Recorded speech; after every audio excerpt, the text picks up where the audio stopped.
khalaqal mauta wal hayata liyabluwakum ayyukum ahsanu amala.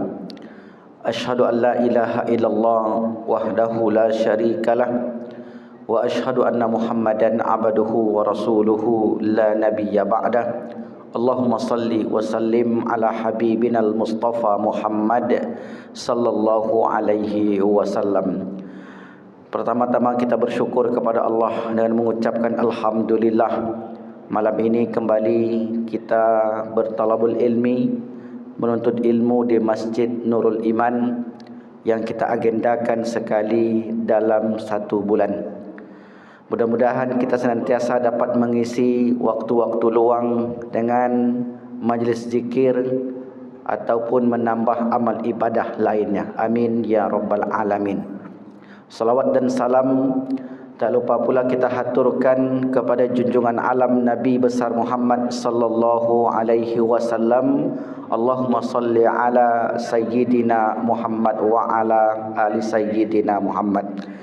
Mudah-mudahan dengan banyak berselawat kelak di akhirat, di mahsyar, kita termasuk hamba-hamba serta pengikutnya yang mendapatkan syafaat. Amin ya rabbal alamin. Kaum muslimin, Bapak Ibu yang dimuliakan Allah Subhanahu wa taala. Tema kita masih membicarakan tentang perjalanan hidup setelah kehidupan di dunia. Bab tentang kehidupan alam akhirat. 5 alam kehidupan yang dilalui manusia. Kehidupan di alam ruh, kehidupan di alam rahim, kehidupan di alam dunia, kehidupan di alam barzakh, dan kehidupan di alam akhirat. Adakah kehidupan sesudah itu? Maka jawabannya tidak ada. Karena akhirat dinamai dengan akhirat bersifat terakhir. Akhirat dari kata akhir. Di bulan yang lalu kita menjelaskan tentang hari berbangkit, yaumul ba'ats. Yaum artinya hari, ba'ats kebangkitan atau berbangkit. Yang sudah kita jelaskan bahwasanya manusia nanti bangkit dari kubur masing-masing seperti biji-bijian yang disiram air. Karena pada diri manusia ada satu tulang yang Allah desain tidak hancur dimakan oleh massa. Tulang itu ialah tulang ekor atau tulang sulbi. Begitu Rasul mengatakan kullu ibni Adam ya'kuluhu turab. Setiap manusia dimakan tanah. Apa maksudnya dimakan tanah? Kalau kita dikubur nanti, maka habislah tubuh kita ini digerogoti ulat-ulat. Maka yang dimakan terlebih dahulu yang lembut-lembut, biji mata, isi perut. Seminggu, 2 minggu, sebulan, 2 bulan digerogoti terus-menerus oleh ulat-ulat tersebut, maka habislah sudah. Tinggallah tulang belulang. Tulang belulang itu pun kalau sampai sekian tahun, maka dia akan lapuk, habis dimakan tanah. Tinggallah satu tulang. Kullu ibni Adam ya'kuluhu turab. Setiap anak Adam dimakan oleh tanah, illa ajabaz zanab, kecuali tulang ekor. Minhu khuliqa wa fihi yurakkabu. Dari situlah ia diciptakan dan dari situ pula ia disusun kembali. Maksudnya diciptakan kembali. Maka bentuk kebangkitan yang akan kita hadapi, kata Rasulullah sallallahu alaihi wasallam, yanzilullahu mataran. Allah turunkan air hujan. Tapi hujannya bukan hujan lebat, hujan yang rintik-rintik, cukup untuk menyiram tanam-tanaman. Karena kalau hujannya terlalu lebat, biji-bijian yang kita tanam itu hanyut mati. Makanya Allah sebutkan mataran. Jadi hujan yang tidak membinasakan. Maka dari situ kata Rasulullah, fatan butu minhu ajasadun nas. Maka jasad manusia akan tumbuh.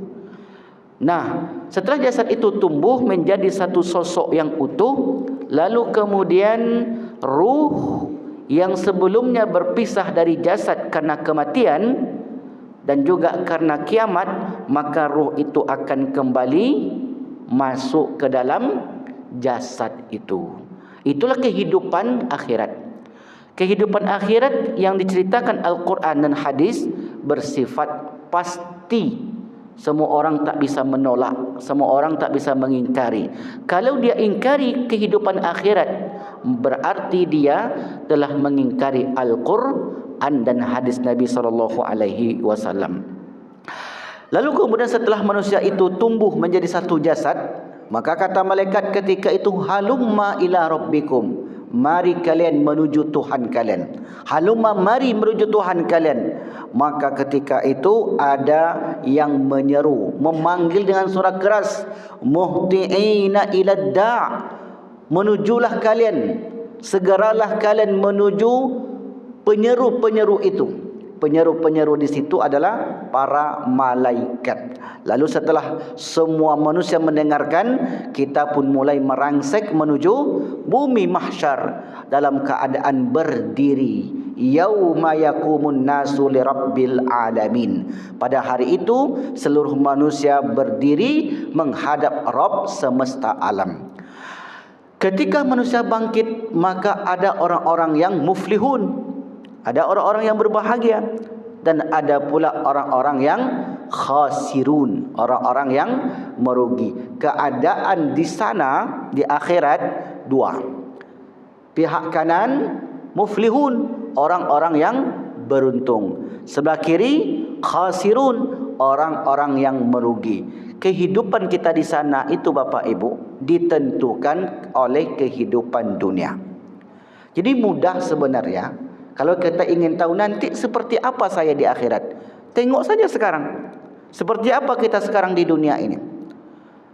Kita juga bisa mendeteksi, mengetahui seperti apa cara saya bangkit nanti. Nanti saya bangkit seperti apa? Karena orang-orang yang muflihun, mereka bangkit dalam keadaan bergembira, mendapatkan berbagai macam nikmat. Sementara al-khasirun, mereka bersedih, berbagai macam azab yang sudah menanti. Nah, keadaan di sana ditentukan oleh kehidupan dunia. Jangan pernah berfikir yang penting di dunia ini kita happy-happy saja Ustaz.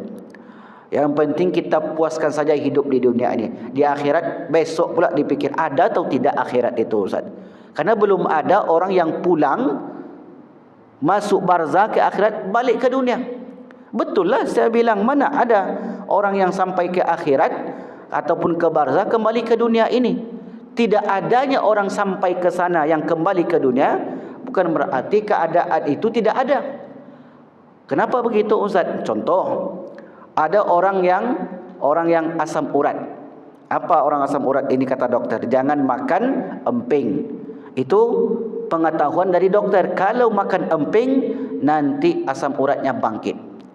Orang ini dengar cakap dokter atau tidak? Kalau dia tak dengar, tak percaya dengan ucapan dokter tadi, akan dimakan juga emping itu. Apa yang terjadi? Bengkak asam uratnya. Setelah dia makan asam urat itu baru dia percaya. Pak dokter, benar rupanya apa yang Pak dokter ucapkan kemarin. Bahwasanya kalau siapa saja yang kena asam urat makan emping, maka bengkaklah, kaki saya sudah bengkak, tak telap lagi berdiri. Nah, dia percaya setelah kejadian. Enggak mesti kita percaya setelah kita mengalami. Begitulah kehidupan akhirat.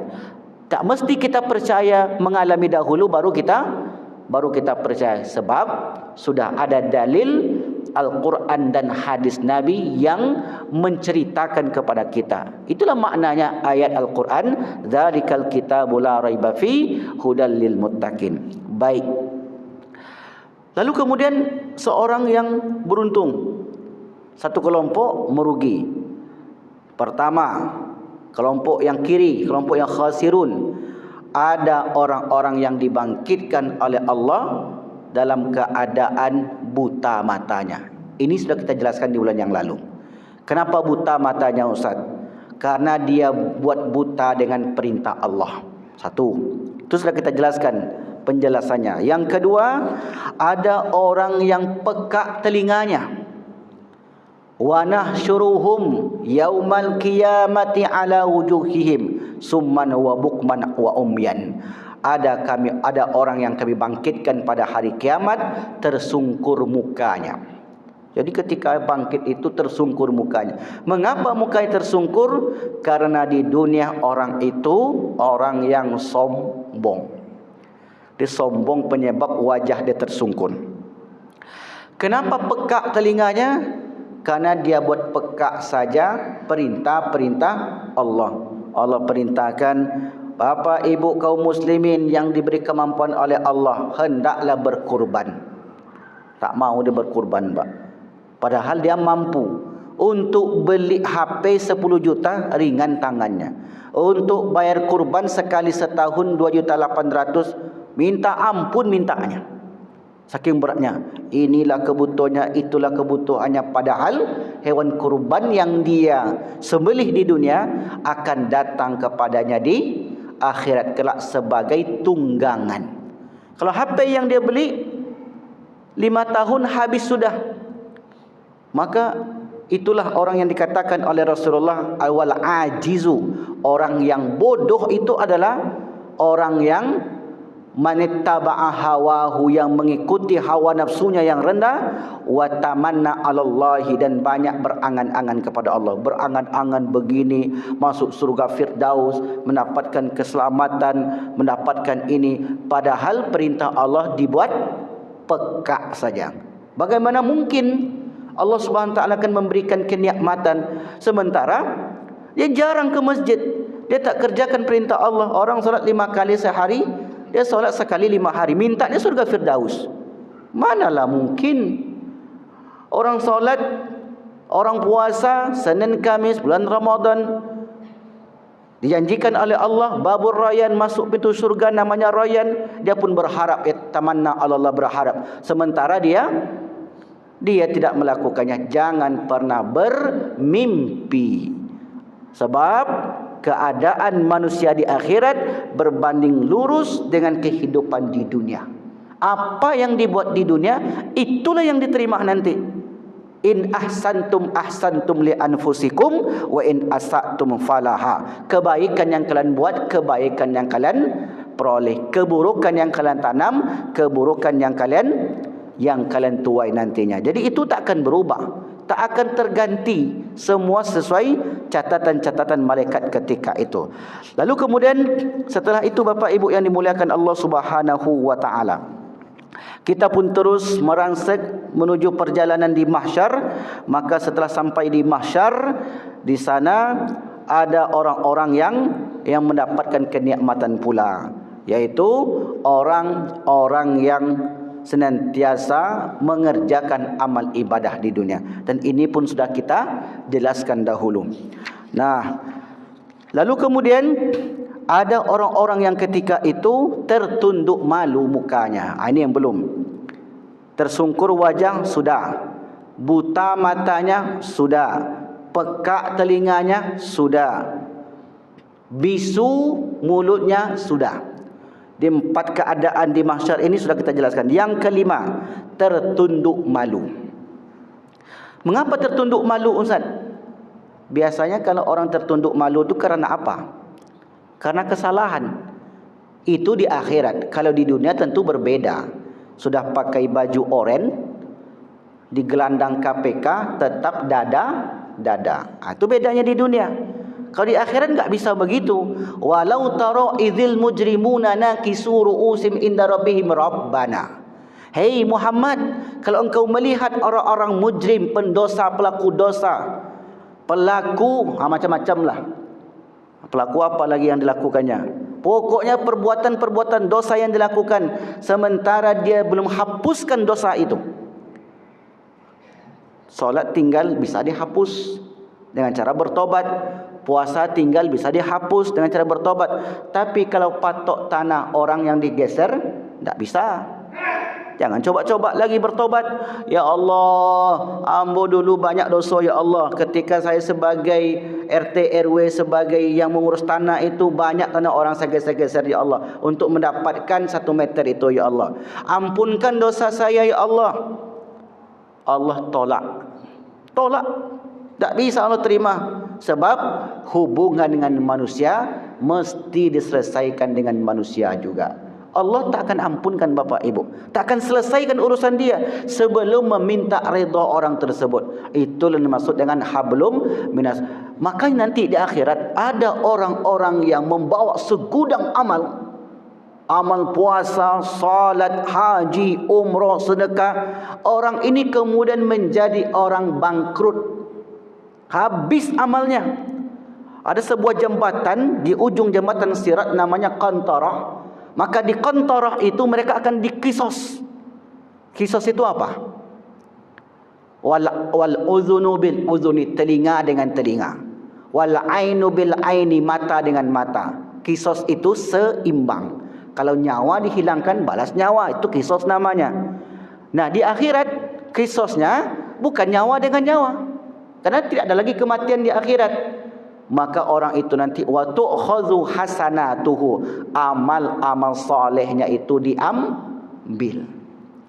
Jadi betul-betul perhatikannya ini. Sebab kita ingin selamat di akhirat, tidak cukup dengan ibadah. Kalau tidak dihilangkan dosa dengan manusia. Ibadah kita okey, sudah bagus. Tapi kesalahan kita dengan orang bagaimana? Ada enggak hak orang yang kita makan? Ada. Apakah sudah dikembalikan atau belum? Belum kembalikan. Saya pernah diceritakan oleh seorang jamaah saya. Bapak ini tukang, bekerjalah dengan orang mandornya. Lalu kemudian selesai bekerja, tak dibayar gajinya, Pak. Didatangi rumahnya, tak di rumah. Ditelepon, tak diangkat. Sekali, 2 kali, 5 kali, sebulan, 2 bulan, sampai detik ini tidak dibayarkan gaji karyawannya itu. Dia tenang aja makan hak orang itu. Mungkin saja diberikan kepada anak cucunya. Wallahu alam, yang jelas hak orang yang dimakannya tidak pernah lunas dengan ibadah apapun. Maka kelak di akhirat orang itu akan mencari dengan siapa dia bersalahan ketika di dunia. Maka itulah kata Allah Subhanahu wa taala, walau tara idzil mujrimuna nakisu ru'usihim inda rabbihim. Wahai Muhammad, sekiranya kamu melihat orang-orang yang berdosa itu menundukkan kepalanya di hadapan Tuhannya, kamu akan melihat sesuatu yang sangat luar biasa. Dan mereka berkata, menundukkan kepala. Itulah bedanya menuju sidang dunia dengan sidang akhirat. Posisi ini belum disidang, belum menuju yaumul hisab, hari pemeriksaan, baru dibangkitkan, dikumpulkan di mahsyar untuk menghadap Rabb semesta alam. Tadi saya katakan, halumma ila rabbikum, kata malaikat, cepat sekalian menuju Rabb kalian, bersegeralah menuju Rabb kalian. Muhtiina ila da', dipanggil-panggil terus. Dan setiap orang, ini orang, maka setiap orang itu waja'at kullu nafsin ma'aha sa'ikun wa syahid. Setiap orang ada satu yang disebut dengan sa'iq, penggelandang, yang memaksa untuk menghadiri persidangan. Yang satu wasyahid, sebagai saksi. Lalu kemudian orang ini, dua sosok ini yang disebut dengan malaikat, itulah yang akan terus menemani. Semakin tidak mau orang itu untuk dibawa ke yaumul hisab, hari pertimbangan dan yaumul mizan, maka semakin dipaksa oleh malaikat tadi. Maka tertunduk malulah kepala mereka ketika berhadapan dengan Allah Subhanahu wa taala. Di situ mereka minta kepada Allah. Akhirnya disitulah mereka minta kepada Allah, Rabbana, ya Tuhan kami, abasarna, sudah nampak. Apa yang mereka lihat? Semua yang diperbuat di dunia ketika itu muncul. Namanya arad, ain, ra, dha. Arad itu artinya diperlihatkan. Yauma idzin la takhfa minkum khafiyah. Pada hari itu tidak satu pun dari kalian itu yang tersembunyi. Para ulama menyebutnya dengan arad. Arad itu adalah penampakan amal. Amal kita ataupun dosa kita di dunia pernah kita lihat. Amal itu kan enggak pernah kita lihat, Bapak Ibu. Puasa Nampak enggak puasa itu? Enggak. Puasa itu abstrak, hanya didengar saja puasa. Bentuknya seperti apa? Kuning, hijau, merah, kuning, biru. Solat itu seperti apa bentuknya? Enggak pernah kita lihat hari ini. Tapi dia ada. Karena tidak sesuatu yang kita tidak lihat itu tidak ada. Suara ini ada atau tidak? Ada. Bisa dilihat? Enggak. Bisa didengar? Enggak. Bisa dilihat? Bisa dirasakan? Enggak bisa. Suara hanya bisa didengar kalau gendang telinganya tak rusak. Kalau gendang telinganya rusak, tak bisa pula dengar. Putih hitam bisa dilihat? Bisa. Bisa didengar? Enggak bisa didengar. Karena putih hitam objek yang bisa tangkap oleh mata. Panas dingin bisa dilihat? Enggak bisa. Bisa dirasa, bisa didengar? Enggak bisa. Hanya bisa dirasakan oleh kulit. Asin, asam, manis bisa dilihat? Bisa didengar? Enggak bisa. Itu hanya bisa dirasakan oleh lidah tadi. Puasa, solat, haji, sedekah, umrah bisa dilihat? Enggak bisa. Bisa didengar? Enggak bisa. Itu bisa dirasakan oleh kepercayaan yang disebut dengan iman. Nah, kajian ini kalau di kampus-kampus, tentunya kampus-kampus Islam disebut dengan kajian metafisika. Ada metafisik, ada fisik. Fisik itu yang nampak. Mana yang lebih banyak, yang tampak atau yang tidak tampak di dunia ini? Lebih banyak yang tidak tampak. Yang tampak itu sebatas yang ditengok oleh mata ini saja. Yang tak terlihat, banyak sekali. Makanya kajian metafisik itu hari ini digeluti, diminati oleh banyak sarjanawan, khususnya sarjanawan usuluddin, metafisik. Karena puasa metafisik enggak pernah dilihat, enggak pernah kita melihatnya. Solat, haji, umrah, tampak, tapi kan kelihatan orang haji, Ustaz. Orangnya, amalnya, tapi kan bergerak-bergerak, dia itu orangnya, amalnya. Amal enggak pernah kita lihat. Maka nanti ketika di yaumil mahsyar, amal itu diaradkan, dimunculkan. Yauma idzin, pada hari itu la takhfa minkum khafiyah, tak nampak, tak satu pun yang tersembunyi. Maka disitulah orang-orang yang berdosa tadi, dosanya pun diperlihatkan kalau belum ditebus. Bagaimana cara menebus dosa, Ustaz? Taubatan nasuha. Bisa ditebus. Ya Allah, hamba dulu ketika muda memang mada. Solat tak pernah. Puasa jarang-jarang. Ngaji, baca Quran apalagi. Ya Allah, tapi hamba enggak jahat. Karena beda orang yang jahat. Beda orang yang jahat dengan orang yang ingkar. Kalau bahasa kaminya mangkau. Beda Pak, orang yang mangkau dengan orang yang jahat itu beda. Kalau mangkau itu, kalau bahasa kami, mangkau itu dia malas solat, malas puasa, tapi orangnya baik. Dia tidak suka ganggu orang, tidak suka ngambil hak orang lain. Orang semacam ini cepat kembalinya. Tapi kalau jahat, karena terkadang jahat itu dia nikmati kejahatan dalam hidupnya. Ada orang kenikmatannya itu menzalimi orang. Kalau hari itu belum menzalimi orang, maka belum puas hatinya. Ini yang susah untuk dihilangkan. Maka saat itu dosa pun dia lihat. Rabbana, ya Tuhan kami, abasarna, kami sudah melihat balasan dosa itu, wasami'na, dan kami sudah mendengarkannya. Bagaimana nanti diputuskan, farji'na, kembalikan kami ke dunia. Kenapa minta dikembalikan ke dunia? Ingin menebus, ingin tidak mengulangi lagi kezaliman-kezaliman yang pernah mereka perbuat. Lantas apa jawaban Allah? Apa jawaban Allah ketika itu? Kalla. Apa artinya kalla? Tidak. Kalla. Innaha kalimatun huwa qailuha, itu hanya omongan kamu saja. La'adu limanuhu anhu, seandainya kami kembalikan mereka ke dunia, mereka tetap melakukan perbuatan yang dilarang itu. Apa sebab? Ini perlu dikaji. Apa sebab?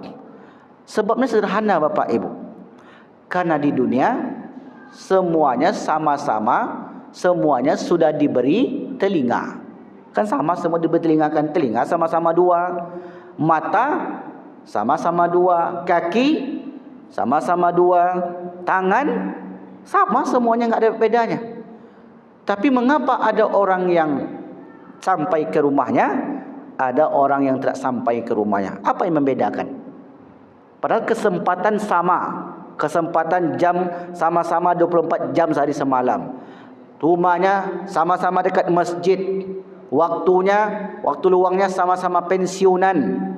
Kaki sama-sama sehat. Telinga sama-sama sehat.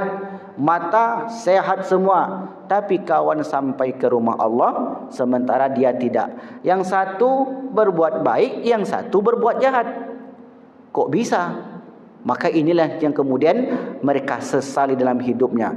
Kembalikan kami ke dunia, farji'na na'mal salihah, agar kami dapat beramal saleh. Inna muqinun, kami akan yakin. Di situlah mereka mengatakan, kami nanti akan yakin ya Allah, kami akan bertekad, berazam, tidak akan mengulangi lagi. Tapi Allah katakan tidak, kalla, tidak, sekali-kali tidak, karena kesempatan sudah diberikan ketika hidup di dunia. Itu yang keberapa? Yang keberapa?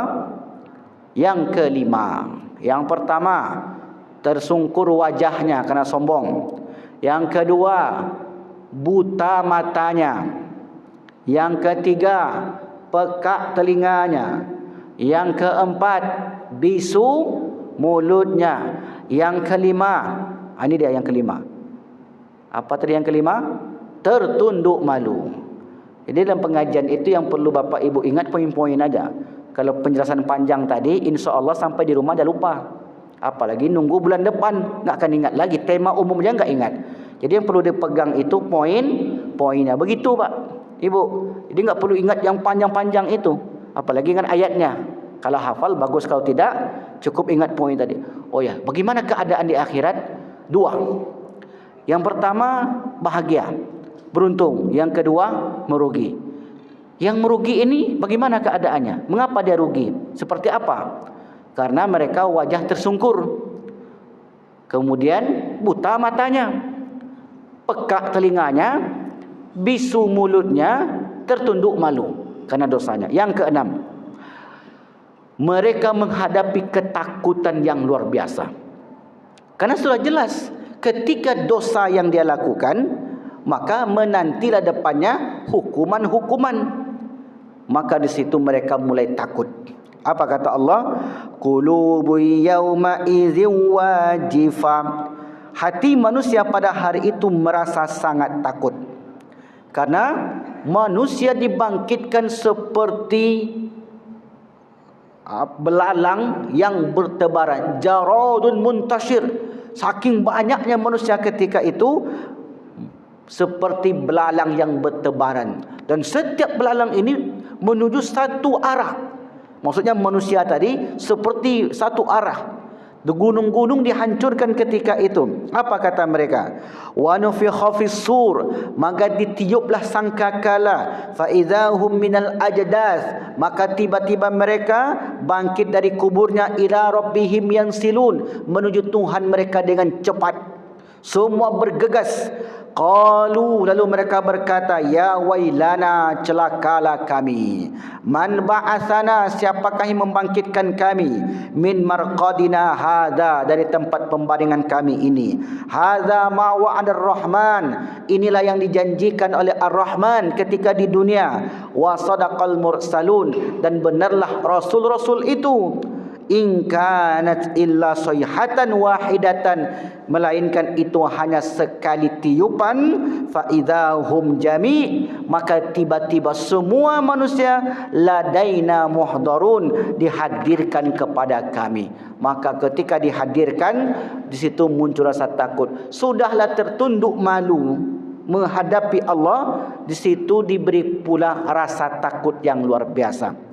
Karena belum tentu orang yang tertunduk malu ada takut. tertunduk malu saja. Bisa jadi tunduk malu itu hanya sekedar malu, tapi di akhirat sudahlah tertunduk malu, diberi rasa takut yang luar biasa. Inilah bentuk kesulitan yang akan dihadapi oleh manusia ketika di bumi mahsyar. Itu yang keenam. Yang ketujuh, tadi sudah kita singgung sedikit. Yang ketujuh, setiap orang ada satu malaikat dan ada satu penggelandang. Ini sudah kita jelaskan tadi yang ketujuh. Inilah 7 gambaran orang-orang yang al-khasirun ketika dibangkitkan di akhirat. Nah, al-muflihun, orang-orang yang beruntung, ketika mereka bangkit dari kuburnya dan sampai di bumi mahsyar, maka mereka ini diberi tanda. Ini orang-orang yang muflihun, diberi tanda. Apa tanda mereka? Tanda mereka bercahaya. Nabi Muhammad SAW tak mungkin mampu mengenali umatnya dari sekian banyak umat yang berkumpul. Karena umat yang berkumpul di padang mahsyar sejak zaman Nabi Adam AS sampai akhir zaman. Pertanyaannya, sudah berapa banyak umat yang dihidupkan Allah di muka bumi ini sejak Nabi Adam? Banyak sekali Bapak Ibu, tak terhitung jumlahnya. Dan umat-umat terdahulu umurnya panjang-panjang dibanding umat sekarang. Maka ketika umat-umat itu dikumpulkan dan Nabi menunggu setiap umatnya, bagaimana Nabi Muhammad memberi syafaat kepada kita? Bagaimana Nabi Muhammad mengenali kita? Sementara kita tak pernah bertemu dengan Rasulullah. Dari mana Bapak tahu, Ibu tahu ini Muhammad, ini bukan? Kecuali orang pernah bermimpi dengan Rasulullah. Kita tak tahu. Nabi tahu enggak dengan umatnya? Kalau tidak ada tanda, Nabi tak akan tahu. Maka disitulah Nabi mengenali umatnya dari tanda-tanda tersebut. Umat Nabi Muhammad tandanya bercahaya. Jadi akan memancar cahaya dari umat-umat Nabi Muhammad SAW. Dari situlah Rasul mengenali itu umatku yang sedang berada di mahsyar. Kenapa kita perlu bertemu dengan Rasulullah?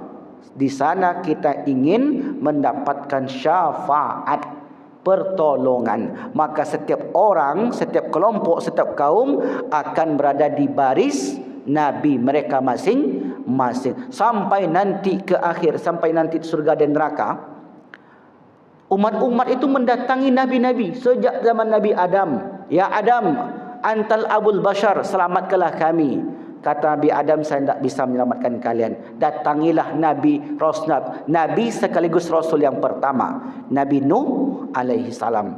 Lalu kemudian mereka pun berbondong-bondong, ya Nuh, isfa' lana, berikan kami syafaat. Kata Nuh, saya tidak bisa memberikan syafaat. I'ti ila Ibrahim, datang kalian kepada Ibrahim alaihi salam. Lalu kemudian mereka pun berombong-rombong, beramai-ramai, zumrat, datang kepada Ibrahim. Ya Ibrahim, selamatkan kami dari kesulitan ini. Kata Ibrahim, i'ti Musa, datanglah kepada Musa alaihissalam. Mereka pun menemui Musa. Hai Musa, selamatkan kami dari kesulitan akhirat ini. Lalu kata Musa, i'ti Isa, datanglah kepada Isa alaihissalam. Kata Isa, datanglah kepada Nabi terakhir, Nabi Muhammad SAW. Maka disitulah Rasulullah akan memberikan syafaat kepada umat manusia nantinya. Artinya apa? Kita sangat perlu bertemu dengan Rasulullah. Rasul katakan, temui aku nanti di akhirat. Kalau kalian tak dapatkan di mizan, tengok aku di telagaku. Kalau kalian tak mendapati aku di telagaku, lihat aku di Siratul Mustaqim. Jadi Nabi itu menunggu kita di 3 tempat. Kalau enggak di mizan, hari yaumul hisab, yaumul pertimbangan, ditimbangnya amal, atau lihat nanti Nabi di telaganya Al-Haud, atau temui Nabi di Siratul Mustaqim. Berarti Bapak Ibu, 3 tempat ini sebelum masuk surga. Karena sudah kalau masuk surga, kita tinggal menikmati hidup. Masalahnya di padang mahsyar itu, yaumun, satu hari, miqdaruhu khamsina alfasana, kadarnya 50.000 tahun. Satu hari di akhirat sama dengan 50.000 tahun di dunia. Jadi bukan sebentar. Maka karena tidak sebentar, kita mengharapkan syafaat. Kembalikan ke pertanyaan tadi. Dari mana Rasulullah mengenali umatnya? Karena memancarkan cahaya. Pertanyaan lanjutan, bagaimana cara mendapatkan cahaya? Tiba-tiba muncul cahaya? Enggak mungkin, pasti ada. Balik lagi ke dunia. Jadi semua yang berkaitan akhirat pasti muaranya, hulunya dunia. Muaranya akhirat, hulunya dunia. Maka kalau ada orang bertanya, kajian Ustaz Wandi ini kajian perjalanan akhirat, tapi kok mengkaji dunia? Tak ada nilainya orang mengkaji akhirat kalau tak ada dunia.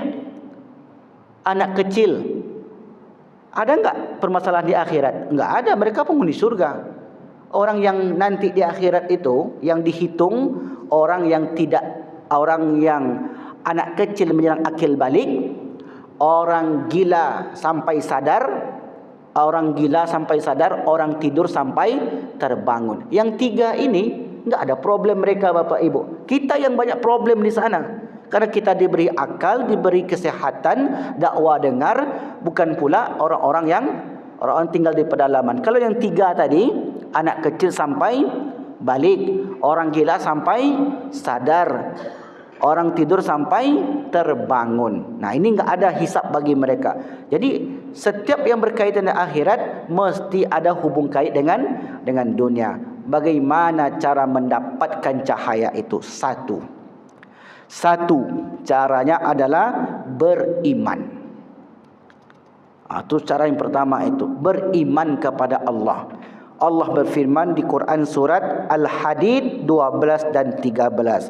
Yauma, pada hari, taral mu'minin, engkau melihat orang-orang mukmin laki-laki, wal mu'minat, dan kaum perempuan, mukmin perempuan, yas'a nuruhum baina aidihim, memancar cahaya di sekujur mereka, di sekeliling mereka, wa bi aimanihim, depan dan belakang mereka.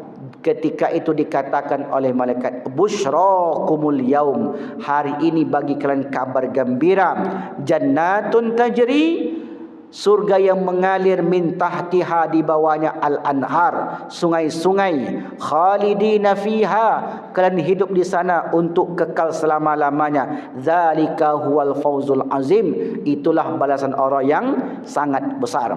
Yauma, pada hari itu, yaqulul munafiqun, orang munafik laki-laki, wal munafiqat, dan munafik perempuan berkata, lilladzina amanu, kepada orang beriman, unzuruna, tunggu kami sejenak. Orang-orang beriman memancarkan cahaya di sekujur tubuh mereka. Lalu mereka pun melenggang berjalan menuju mizan, yaumul hisab, sirat, dan seterusnya. Orang-orang munafik, Bapak Ibu, ketika itu melihat orang beriman, apa katanya? Hei kalian orang beriman, tunggu kami sejenak. Kami ingin bersama kalian.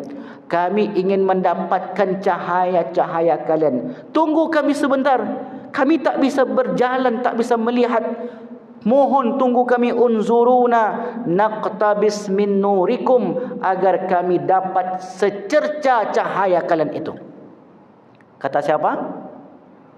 Kata orang munafik. Kepada siapa? Orang beriman. Karena tadi dia beriman. Iman itu memancarkan cahaya. Ini yang pertama, bukan satu saja. Ini yang pertama, iman itu memancarkan cahaya. Nurul iman.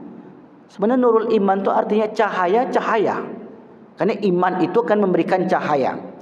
Cahaya kepercayaan. Nah, ketika itu orang beriman mengatakan, qila rji'u wara'akum faltamisu nura. Cahaya ini ambil di belakang sana. Nun, jauh di sana. Kata orang beriman tadi. Percaya pula lah orang munafik ni, Bapak Ibu. Karena mereka begitu di dunia. Orang beriman yang ditipu-tipunya. Kalian mau memilih saya sebagai presiden? Dapat nanti bantuan banyak. ditipunya kita. Jadi wali kota, ditipunya kaum muslimin. Mau kalian? Mau. Maulah. Setelah terpilih, hilang nomor HP-nya. Tak pernah lagi menengok orang memilih itu. Begitulah cara menipu di dunia. Maka orang beriman bukan membalas, tidak. Mereka tak membalas Bapak Ibu, sama sekali enggak membalas. Orang beriman tu katakan qila irji'u, dikatakan irji'u. Irji artinya apa? Pulanglah kalian. Tengok ke belakang. Min waraikum qila irji'u waraakum, di belakang kalian. Faltamisu nura, maka ambillah cahaya di belakang sana. Percaya pula lah orang munafik itu. Sama seperti orang munafik menipu kita di dunia ini. Percaya enggak kita? Buktinya Bapak Ibu percaya. Apa pula tidaknya? Begitulah. Akhirnya kemudian mereka itu membelok ke belakang. Dia tengoklah cahaya di belakang, dicari. Rupanya tidak ada. Berarti orang beriman ketika itu berbohong, Ustaz? Enggak berbohong mereka. Lalu kenapa dikatakan di belakang? Belakang itu maknanya ad-dunya. Cahaya yang aku dapat ini di dunia, ambil ke dunia sana. Mungkinkah orang itu kembali lagi ke dunia? Tidak mungkin. Karena kesempatan sudah berikan ketika itu. Lalu kemudian faduriba bainahum bisuril lahu babun. Lalu akhirnya mereka ini orang beriman sudah di depan, orang munafik di belakang, ditembok Pak. Bisuril lahu bab. Mereka itu dihalangi sehingga betul-betul tak bisa melihat. Batinuhu fihir rahmah, bagian dalam berarti bagian yang sudah lewat tadi, isinya rahmat. Maka orang-orang beriman diliputi rahmat ketika itu. Wa zahiruhu min kibalihil azab, dan di belakangnya, maksud di luar tadi, batin lawannya zahir. Batin itu artinya dalam, zahir artinya nyata, di luar itu maksudnya. Yang di luarnya mereka min kibalihil azab, mereka memperoleh azab ketika itu. Lalu kemudian mereka orang-orang munafik tadi terus memanggil-manggil, tapi kesempatan sudah berakhir. Lalu ketika itu Allah katakan lagi, surat Tahrim ayat yang ke-8, yujzillahun nabiyya walladzina amanu. Kemudian Allah SWT memberi balasan kepada Nabi dan orang-orang beriman yang bersamanya. Apa balasan oleh Allah? Nuruhum yas'a baina aidihim. Ini orang beriman, cahaya itu memancar-mancar, menyambar-nyambar. Maka ada orang beriman cahayanya itu sebesar gunung Uhud. Dari kejauhan Nabi sudah mengenal, itu man ambo tu katanya. Mari ke sini kalian. Mari aku tunggu kalian telaga aku ini. Dari jauh sudah kelihatan karena keimanannya kuat. Lalu kemudian setelah itu mereka berdoa. Ini amalan yang kedua. Jadi amalan kedua berupa doa dalam ayat ini.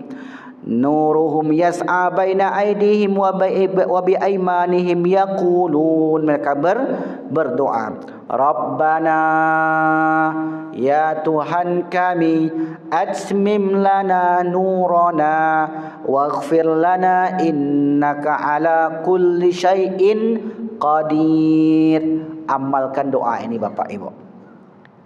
Untuk apa Ustaz? Agar Allah berikan kita cahaya. Yang pertama amalannya beriman. Alhamdulillah kita sudah beriman. Tambah lagi bahan bakarnya supaya cahaya semakin besar. Kalau cuma sedikit bahan bakarnya kecil pula lampunya. Macam api 9 watt lah, sedikit dia kuat. Tapi kalau buat 2200 ditambah lagi tentu berbeda. Satu, iman saya okey, sudah munculkan cahaya. Tambah lagi dengan doa. Nanti ada 8 amalannya. Yang kedua, doa. Ibu-ibu, bapak-bapak, buka nanti surat At-Tahrim. Ya Bu ya. Surat At-Tahrim ayat yang ke-8. Silakan ditulis bagi yang mau nulis. Kalau tidak nanti lihat di channel YouTube kameramen kita. Diputar ulang lagi. Rabbana, ya Tuhan kami, Atmim lana nurana, sempurnakanlah cahaya kami. Waghfir lana, ampunilah dosa-dosa kami. Innaka ala kulli syai'in qadir. Kalau kita baca doa dari Al-Quran, 2 pahala yang kita dapat. Pahala berdoanya dapat. Satu lagi, pahala baca Qurannya dapat. Jadi 2 keutamaan orang yang berdoa dari ayat-ayat Al-Quran. Kalau dari hadis Nabi atau dari susunan para ulama, kita dapat pahala ibadah doanya. Karena setiap ibadah akan dibalas pahala. Tapi kalau orang yang membaca doa dari Al-Quran, dia dapat pahala berdoa, dia dapat pahala membaca Al-Quran. 1 huruf Al-Quran dibalas 10 kali lipat. Rabbana, dah berapa huruf itu? Ra, ba, nun, panjang.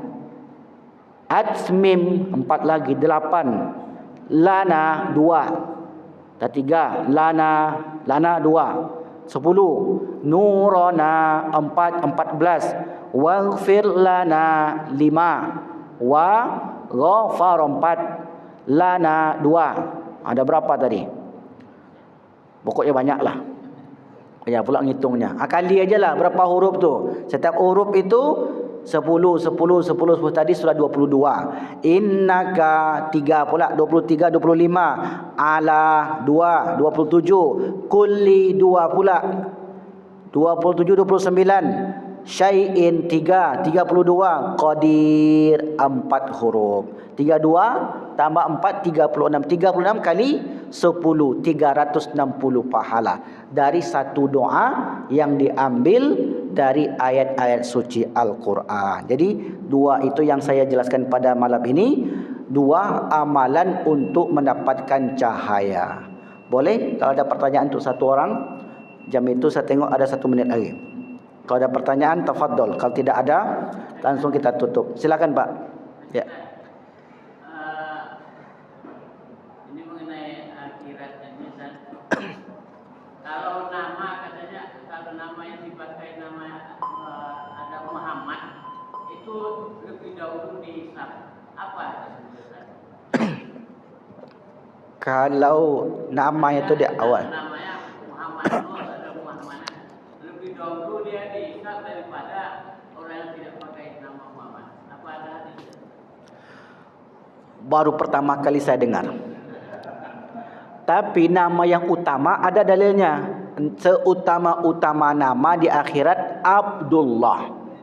Tahu Pak? Seutama-utama nama Abdullah. Ya, karena Abdullah artinya hamba Allah. Tapi tidak ada saya dapati keterangan bahwasanya Abdullah itu yang pertama. Cuma kalau kita merujuk pas pengambilan raport dahulu, Abdullah itu yang pertama. Karena Abdullah. Kalau menuju itu, apakah di akhirat pemanggilan itu seperti pemanggilan rapor? Wallahu a'lam bishawab. Nah, cuma kalau kita boleh enggak kita berpikir begitu, Pak? Boleh saja Abdullah. Tapi enggak semua Abdullah juga, karena ada orang kafir itu namanya Abdullah juga. Jadi tentu Abdullah yang beriman kepada Allah. Kalau orang kafir dipanggil enggak? Dipanggil enggak? Rapor tak ada, apa mau dipanggil? Kita kan mau laporan. Orang yang dipanggil itu orang yang diperiksa untuk menentukan surga atau neraka. Itulah yang dipanggil. Ini tak ada tiket untuk masuk surga, untuk apa dipanggil? Langsung aja masuk.